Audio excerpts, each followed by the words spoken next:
Enzo vérifie les derniers détails avant la réouverture du parc au grand public. Là actuellement du coup on remonte les canons à eau en les fixant.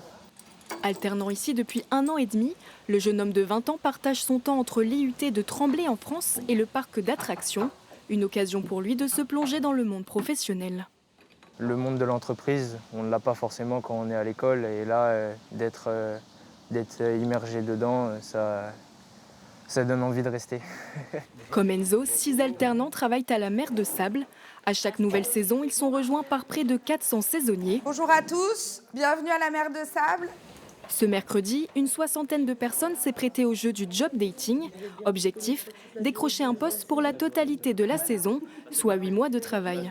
Il y a pas mal de postes différents et puis ça peut développer des compétences et ça offre une véritable expérience sur les CV, donc c'est un vrai plus. On peut échanger avec eux et poser les questions. C'est plus agréable de venir sur le lieu de travail pour se rendre compte de l'endroit où on va travailler. Il y a un contrat pro et un CDD, si j'ai bien compris. Le contrat pro, c'est plus intéressant. Comme ça, on est formé, on a un diplôme à la fin. Et si on va être en 35 heures toute la saison, c'est l'idéal. Ces contrats de professionnalisation sont un atout majeur pour l'entreprise, mais ce n'est pas le seul critère de recrutement. En fait, on ne recrute pas nous au CV. On s'en fiche que vous ayez déjà piloté une attraction, que vous ayez déjà travaillé dans la restauration ou dans les ventes, c'est pas très grave. On recrute plutôt au savoir-être qu'au savoir-faire. Le parc rouvrira ses portes le 11 avril, avec dans ses rangs des nouveaux saisonniers, prêts à accueillir les 400 000 visiteurs annuels.